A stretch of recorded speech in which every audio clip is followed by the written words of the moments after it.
to that question I had asked you before I posted that up from Aidan.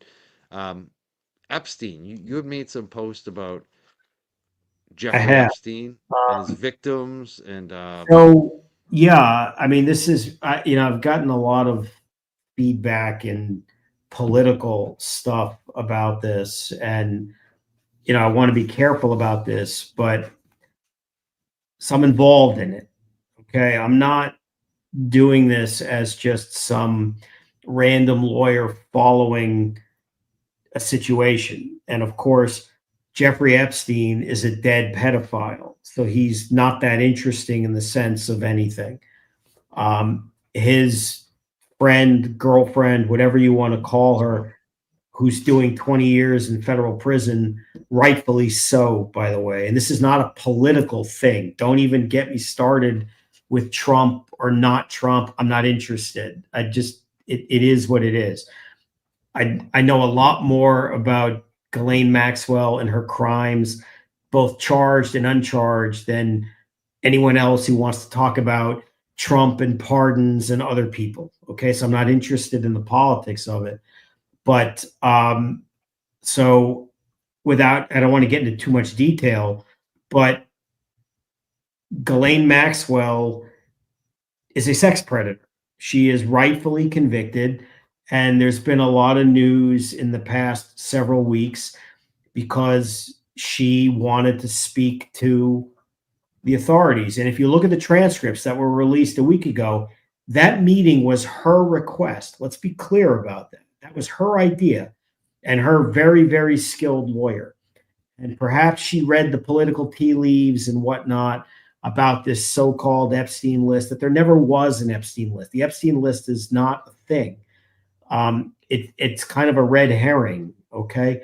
But what I had said publicly was that Ghislaine Maxwell is a criminal who belongs in prison, and that if you think she's going to talk her way into a pardon and get out of prison and have her crimes forgiven because she's going to tell the Justice Department that Donald Trump didn't do anything, you're delusional, okay? And this has nothing to do with Trump. Let me be very clear. The point is, she's not going to get out of prison because she said, I don't know anything about Trump. The other thing you have to recognize, if you looked at the transcripts of her interviews or listened to the recordings, as we all believed who do this for a living, she spoke to the Justice Department with what's called Queen for a Day immunity, which is not much. It just means anything you tell me today, I'm not going to use against you in a subsequent prosecution. She didn't get immunity, okay? And the idea that Ghislaine Maxwell would speak to the government and tell the truth is zero. And the reason it's zero is because for her to tell the truth on everything, she would have to talk about a lot of famous people that'll blow your mind when it goes public, okay? And are the upset. names that we don't know? Because I mean, there's Clinton, there's Trump may have been on the plane. Who knows, right? But Well, are there there are names that names. we don't know that outside of that little list? Do you know Yeah, what I mean? I Are there mean, there names are that we don't names know? known and unknown, certainly, Really? in the political world, in the entertainment world, in the music world, in the Hollywood world, Mm. uh, other forms of entertainment, stuff that would blow your mind Can you just promise me it's not Eddie Vedder? It's not Eddie Vedder, right? it's not any better. Not Eddie Vedder. Thank You you. come from my generation and certain musicians and people, you'd be really upset, Oh, boy, that's what I'm really, not gonna like. That's what I'm not gonna like. really You know. upset. But putting all that aside, the point was this. Um, she's never going to tell the truth because telling the truth means incriminating herself Mm. and others. And she's not going to do that. And I've read the transcripts of what she said, and it's my very strong opinion based on what I know through reasons that we need not talk about today that she's not telling the truth. She's just not. And there are people who should be very concerned. What angle is she playing? I don't know. I thought her lawyer made some very foolish comments saying she did tell the truth. It just leads me to believe that he doesn't know what she did and knows. And that's not, that happens, right? But they've taken a very strong position, her lawyers, that she's, being candid and forthright, and she's not. And this is something I've been involved with for a long time. Um, it's the worst situation I've ever been involved with in my life. It's the worst crimes I've ever seen or experienced in my life. And it's certainly my hope and expectation that there will be prosecutions here and abroad, that bring all of these people to justice, whoever they are, whatever political party, whatever. Let's be very clear, whoever they are, get them all. Okay, I don't care. It's not a political thing. And my only point was, if they're going to do that, Ghislaine Maxwell is going to be at the defense table. Don't kid yourself. Okay. Um, Unless she, decides to tell the truth. And I can tell you, based upon the transcripts that were released by the Justice Department, based on what I know, and in my opinion, she's not doing that. Okay. And so these people who despise the president, which is fine. A lot of people don't like him. I get it. Believe me. And say, oh, this is all a corrupt presidential thing by Trump to, protect himself. Put your politics aside, check yourselves, take a deep breath. There is 0.0% chance that Ghislaine Maxwell is getting a pardon based on what she's telling them. And don't listen to what her lawyer says. Don't listen to what you read in the news. It's not going to happen, because in order for her to tell the truth, it's going to harm her. It's going to harm Epstein, which nobody gives a shit about, right? He's a dead pedophile. It's going to keep her in prison, and it's going to put a lot of other people, very famous people, politically powerful, some of the most prominent people in the music world, Hollywood world, business world. You could go on, and everybody should take a deep breath, assuming that, she's going to get pardoned. And the thing for me is this: Epstein is not the issue. He's dead. Okay.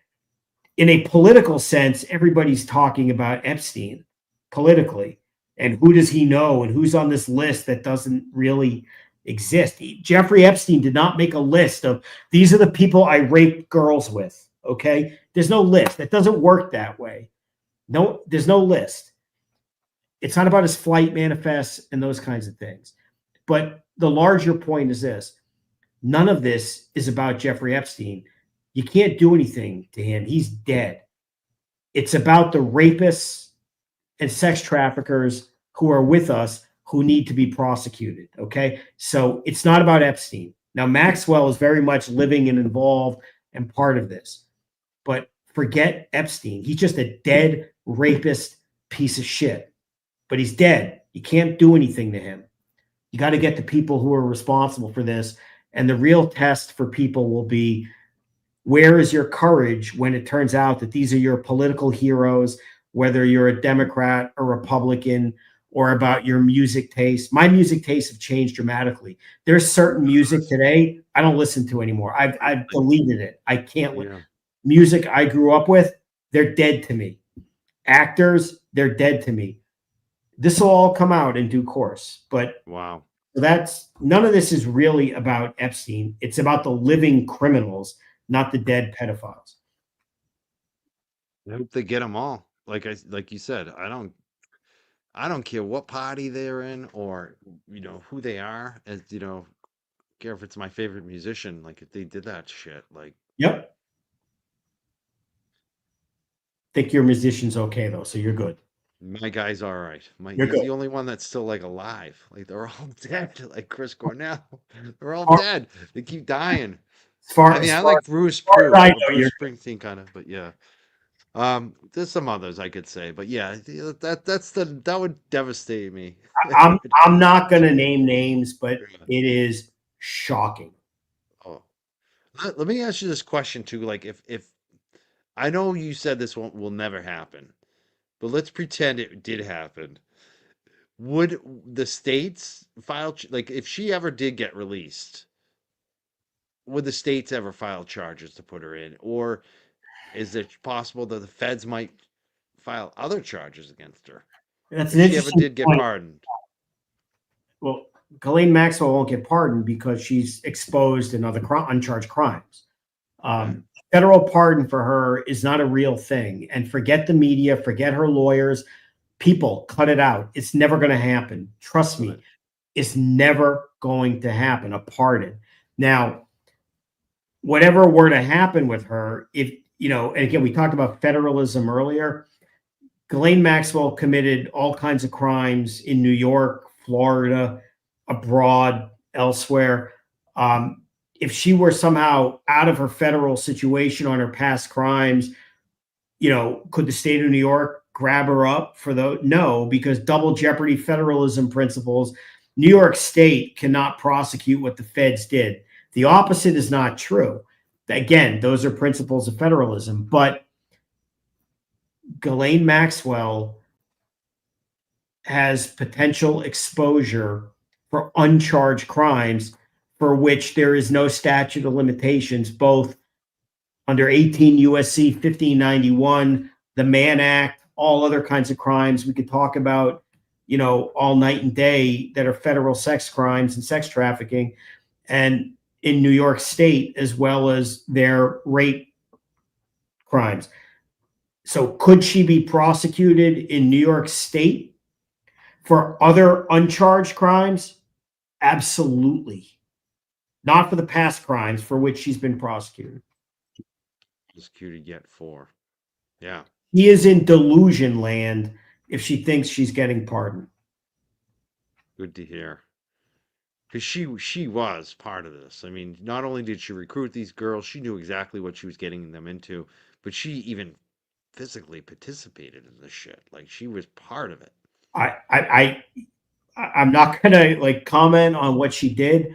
She is rightfully in prison. Exactly. And she has exposure to uncharged federal crimes, which, you know, under 18 USC 1591, sex trafficking, the Mann Act, and other crimes, which have no statute of limitations and allow for life sentences or up to 30 years for certain other crimes. She's not getting pardoned because she says, I don't know what Donald Trump did or didn't do. That's not going to happen.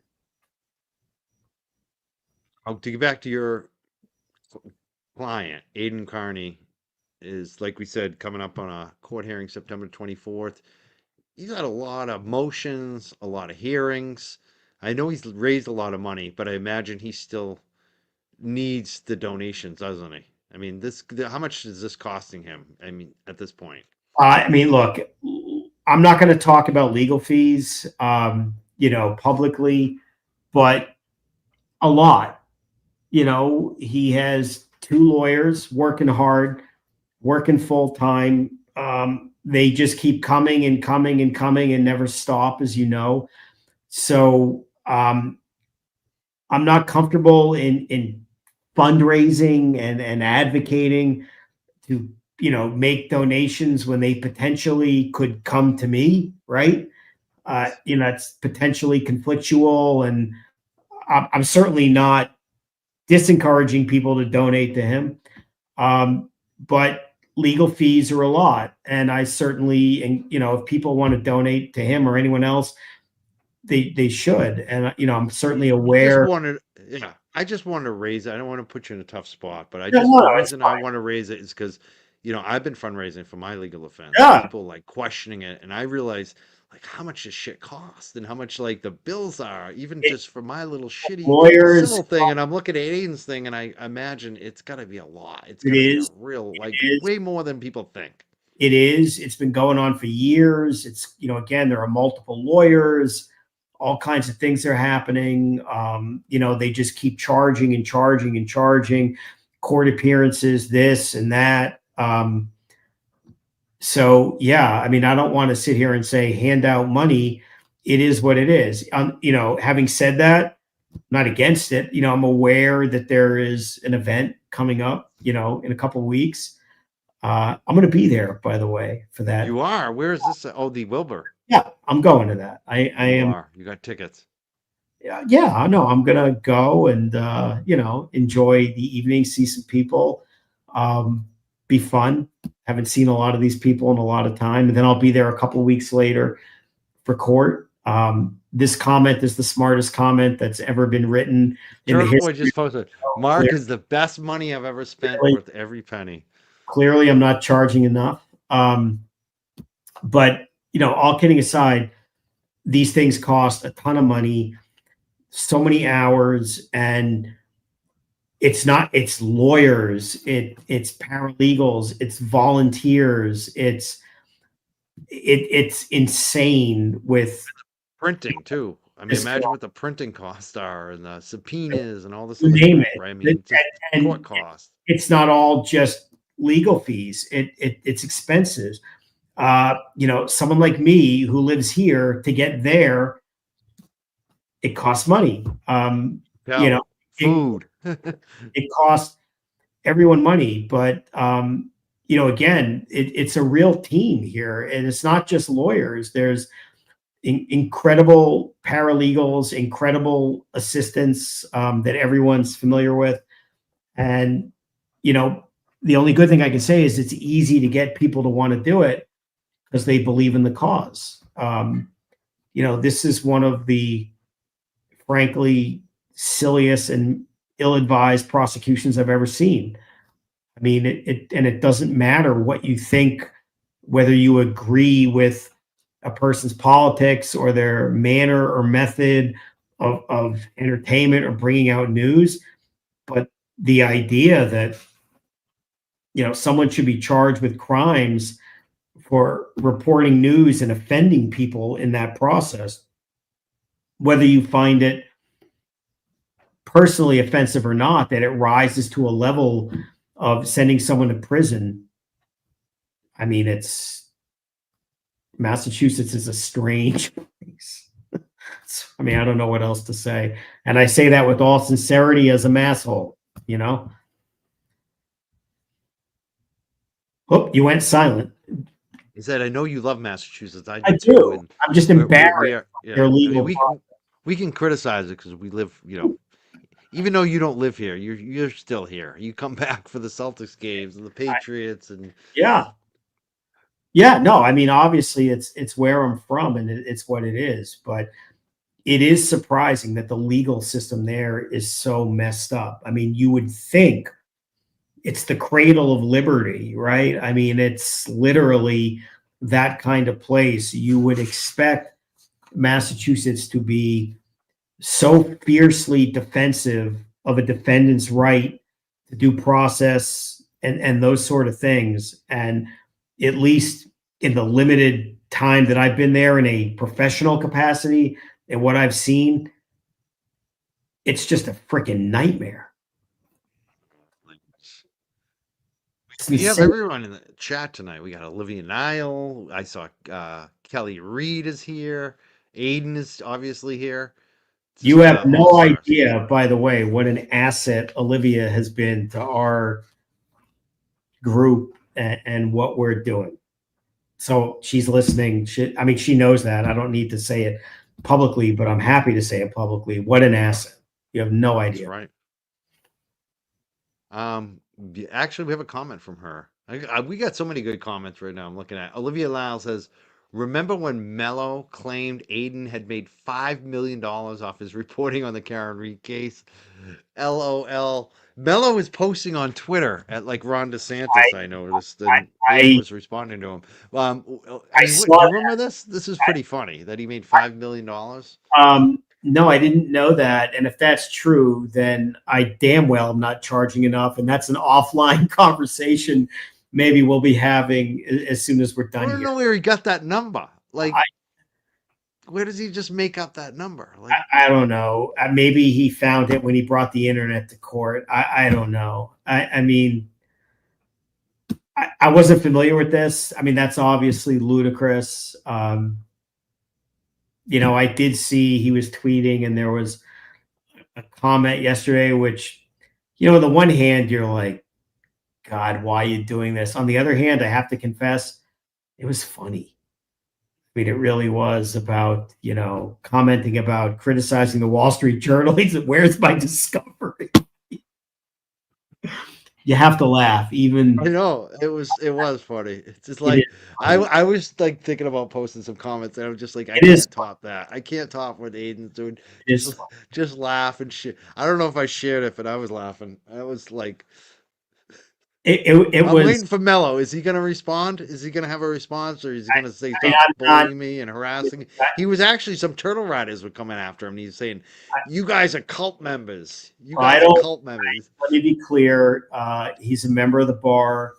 We're going to have some very strong comments about him in the motion, but that's on a professional level. I don't think people should be attacking him personally online. I don't endorse that. I don't control it, obviously, but I don't think that, a prosecutor should be getting bludgeoned online with personal attacks. It ought to be, between the hash marks, as they say, on the field of battle. And believe me, we have a lot of bruising comments to say about what he's done in this case. But, I don't think in his private, personal life, even if he wants to comment on Twitter, it's just my opinion. I don't think people should be attacking him. And if you are, I would ask you not to. You're not helping. Suggest anyone do that. No. Funny, we have two. Charlie is acting up. I'm going to give him another treat.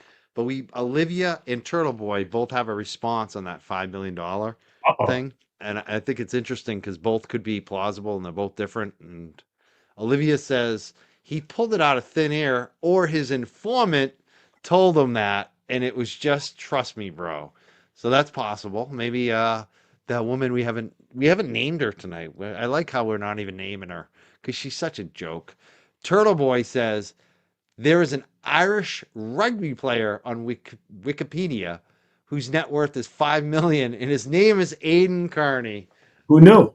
Who knew? Who knew? Who knew? I mean, that's probably, yeah. It's probably that woman probably looked it up and sent it to Mello, knowing he's so stupid. Again, my comments about Mello will be in legal briefs and in court. I'm sorry. Yeah, I am sorry. I'm not putting you in a spot. I'm not a moral. Lucy. People can opine whatever they want, but I'm not going to attack a lawyer. Yeah, I don't want to get you in trouble. Never. So yeah, it's pretty funny. It just interesting to see some of the comments about it. I love that you're talking about the Epstein stuff. I want to hear more about that when you can. And yeah, I mean, really look, looking forward. Is there any type of timeline you think that we might be able to find out more about what's really going on there? All I would say is, when people say it's about Epstein, that's you're falling political. Yeah, it should be. But we don't know who those other people are. I think once people know who they are, then it will blow up on them. We know who a lot of them are. I mean, we do. Yeah. Again, and I don't want to offend people politically, whatever. But Bill Clinton's going to be on that list. I know it. I mean, that's pretty obvious. Bill Gates, maybe. Like you said, there's no real list, but we know who flew with this guy. We knew who hung around him. Some of these names we know, but I'm wondering how many of the names we don't know. We're not just talking about his fly buddies and what may have happened on his island. And again, it's not so much about Epstein. Now, he kept company with a lot of people, but a lot of people who did a lot of bad things, both with him, with Maxwell, and without him, and without Maxwell. So again, Epstein was the one who was arrested in New York in 2019, and certainly in Florida in 2008. And Maxwell had her thing in 2019, I think, as well, months after Epstein died. However he died, we don't need to get into that. But it's really not about Epstein. And what's fascinating is the politics have made this about the list and who he knew. And if you want my honest opinion, one thing Maxwell is not is stupid. She saw the tea leaves. She saw the political scandal that for whatever reason was attaching to the president, okay, and wanted to get in there and say, let's talk about Epstein. And I'm telling you, it's not about Epstein. Politically, they're making it about Epstein. And, has the administration kind of bumbled it a little bit by making it about Epstein? Probably. But this is about the living and breathing rapists and pedophiles, not the dead ones. You can't prosecute a dead person. He's done. He already got prosecuted. So those other ones, I hope I'm looking forward to see what happens there, because I feel like, yeah, there's a network there that got away with a bunch of you can tell, and there's been a lot of victims. It seems like the media speculates like there's over 100 of them. Do you kind of get that idea that there's hundreds of women that less than that? I don't know. I mean, I have a particular interest in, again, a certain segment of this situation, and advocate for people that I represent and care about. I certainly am, concerned about other people who might have been victimized by this. But in the same token, I have tunnel vision. I want the bad people to die in prison for the crimes that they committed against one person that I particularly care about and represent. And those have life sentences. So I'm satisfied with that. Having said that, they ought to be held accountable for everything. They should die in prison. They should lose their wealth. They should lose their reputations. They should lose their property. They should lose everything. And, I'm happy to play a part in trying to make that happen. Really keep us updated. Anytime you want to talk about this stuff, it's sensitive, obviously, I know it's going to be. Yeah, it's probably long term too. You probably can't talk about it until it's all done. But thing, and it's complicated for a lot of different reasons. But people should brace themselves for their heroes, whether it's political, entertainment, or whatever, and reevaluate who they like. And for the time being, if you don't know who it is, you don't know who it is. But when you do know, you'll see your playlist, it'll change. You'll delete music. You will not watch certain movies. There are things that will go on, and it involves, all kinds of people who some have been previously suggested, accused, others maybe not. Others you've heard about recently in other forums who were, tried for other crimes, who may or may not be, bad people. You feel, oh, I want them to get away with things because they have lawyers we respect. At the end of the day, you have to separate all that, and these bad people, they need to get what they deserve. And, not just me, there's plenty of lawyers working on this kind of stuff, and plenty of prosecutors, plenty of civil lawyers. And there's plenty of lawyers doing their damnedest to make sure it doesn't happen. Right. I mean, again, and nobody faults that. Maxwell has superb counsel. Only criticism I would say of him is he said things that clearly are not true, not because he's lying, because he doesn't know.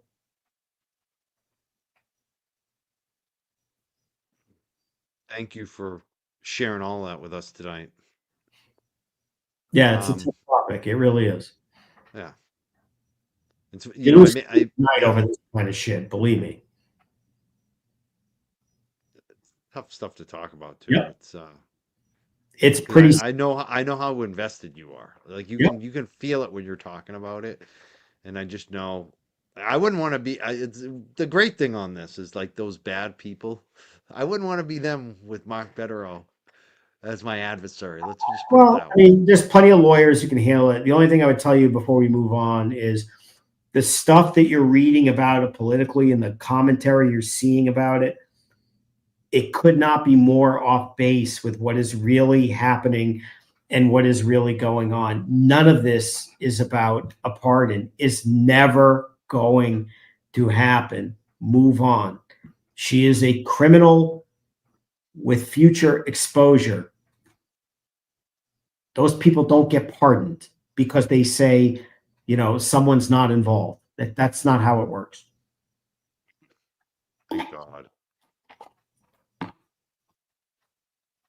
This other question came in I thought was important to ask. Barney Rubble. Is Fred Flintstone in the chat too? Has Aidan ever foregone his right to a speedy trial? This is another Massachusetts thing. They don't have a speedy trial statute, which is this case in New York is probably dismissed already on statutory speedy trial. These things aren't supposed to take years and years. They don't have it in Massachusetts, so there's really only what they call constitutional speedy trial. It's built into the Bill of Rights, as you know, in the Fifth Amendment. It's a famous Supreme Court case. I think it's Barker versus Wingo, which lays out it takes years and years and years. Constitutional speedy trial is almost never granted. We're not even in that ballpark yet. But one of the huge flaws in Massachusetts, amongst many, is by not having a speedy trial statute, the prosecution has no incentive to get off the schneid and do what they ought to do as they would in New York. Because if they don't do it in New York in a certain period of time, out you go. They literally have no incentive to move this along. None. Zero. Nil. Nada. They can ride this out for another couple of years. There's no consequences. New York and other places, there'd be federal court, obviously, there'd be very serious consequences. So, while they're modifying all these Massachusetts laws, one of the laws they ought to consider putting front and center would be speedy trial statute. And the way it works in New York is, in a felony, you have 6 months. And unless there are excludable periods of time, and there are legal reasons that would exclude it, motion practice, defendants not available, you can make up all kinds of various reasons. Short of that, if you don't do it in those 6 months, those 180 days, essentially, if you accrue 180 days of what they call chargeable time, case gets dismissed on a misdemeanor in 90 days. And in Massachusetts, it's like a foreign language. Doesn't happen. And that's how these cases drag on for years. I mean, that's how Miles King. Now, in all fairness, in New York, the speedy trial statute does not apply to homicide charges. That's an exception. So let me correct myself. That would not apply in like the King case.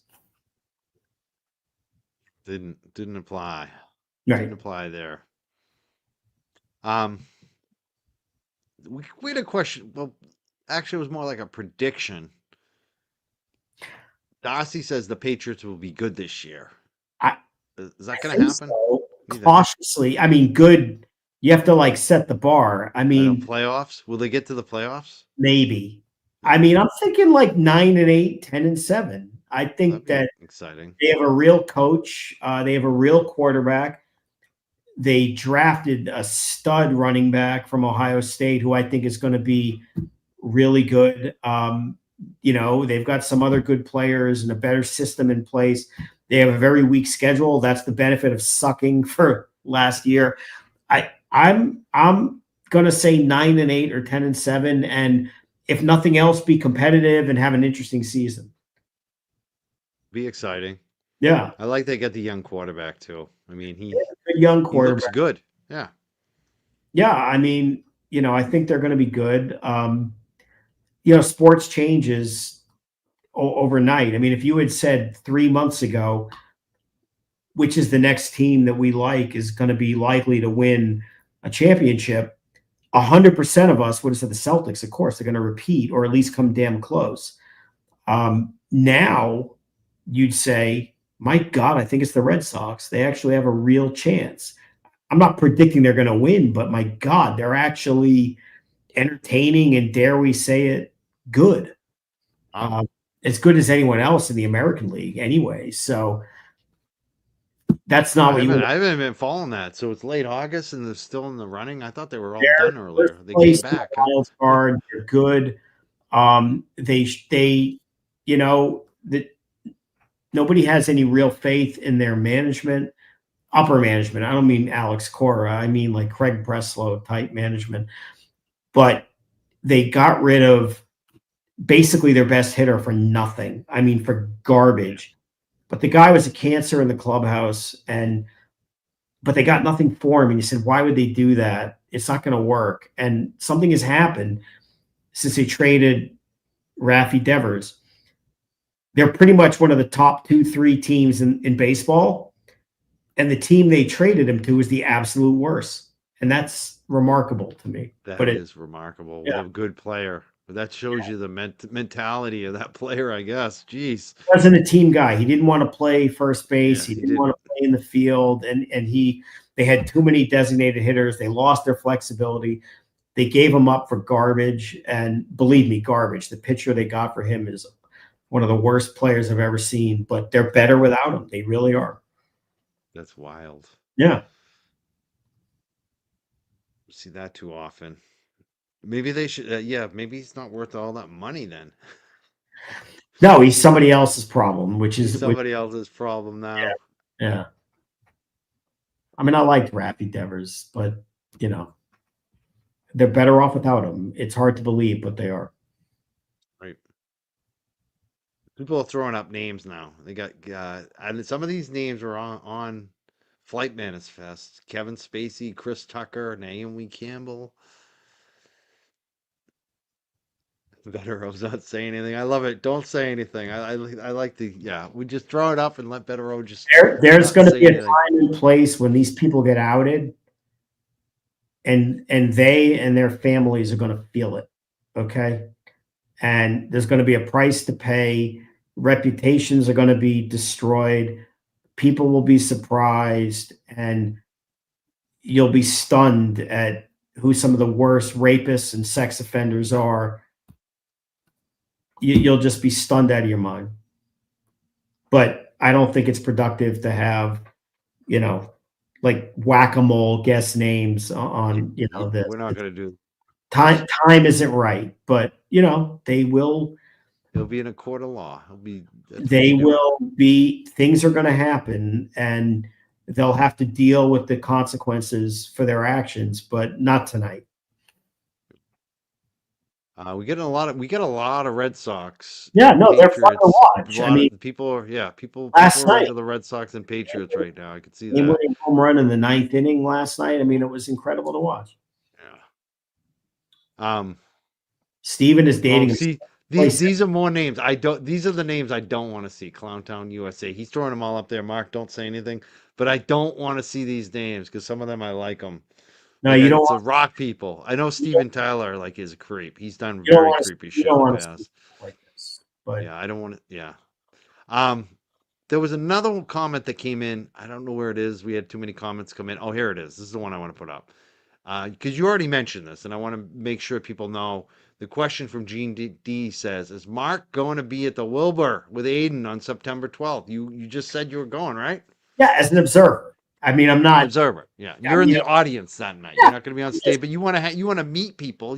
I know you're very social, and this is a moment for people to kind of look for you in the crowd in the audience, right? Yeah, I mean, I wish there was a Patriots game that weekend, but there isn't, unfortunately. But I think the Red Sox are in town against the Yankees, so maybe I'll make a full weekend out of it. Who knows? But yeah, no, I'll be there. Happy to go.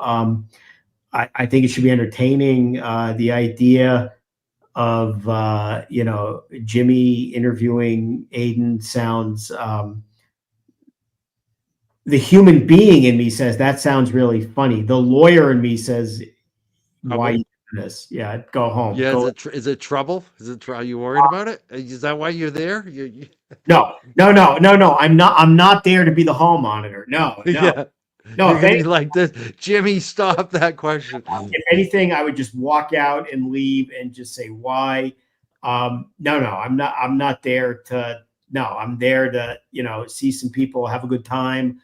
Haven't been there in a while. Why am I going twice in a month? Because that's the next court date. What can I tell you? I wasn't at the last court date, as you know. I was in Florida. Had problems getting into the Zoom, actually, which is a whole nother story. So I had to watch it after. But no, I definitely need to be there for the next court date. Great. Look forward to that. Looking forward to the mega motion, too. Well, people can judge what they call it. It is, it's a motion to dismiss for all kinds of reasons, and we don't file these unless we believe in it, and we think it has incredible merit, and if nothing else, it screams for a hearing in which these people need to explain themselves. What of that, Michelle? I think we did ask this question earlier, but I figured we would throw it out there again. Mark, can you give us a time frame on when this might come out? I think they're talking about the.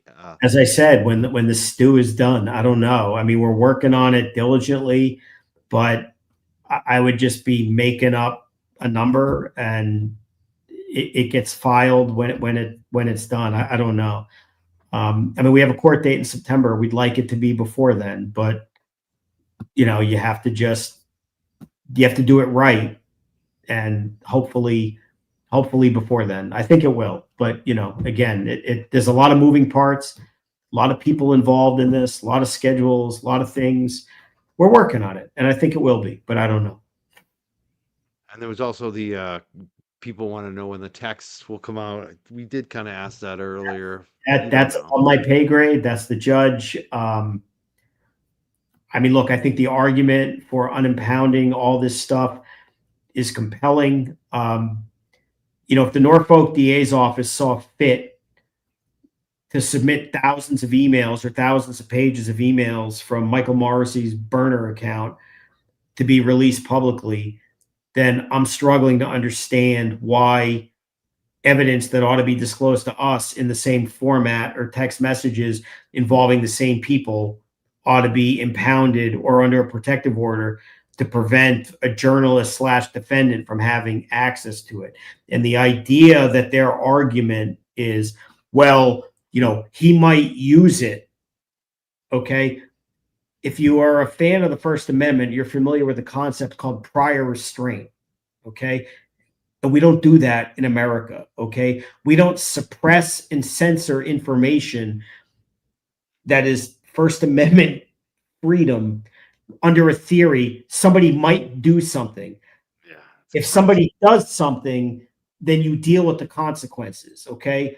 In Stalin's time in the Soviet Union and Mao's time in China and other places, you might get away with that. But in America, I thought for the prosecution to argue without using the words, this needs to be held under a protective order because he might use it.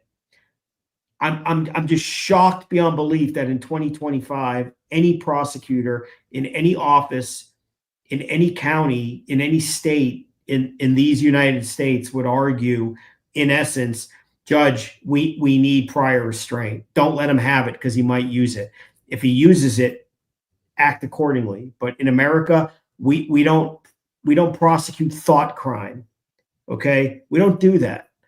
And that's in essence what they're doing. And you can't forget the fact that this type of material was demanded by people in the public, and the DA's office said, here you go. So explain to me why a criminal defendant isn't entitled to that. And the scary thing is some of those materials that were publicly released absolutely were discoverable and relevant to our case. We never had them. And for us to get discovery in a public FOIA request from somebody else is crazy.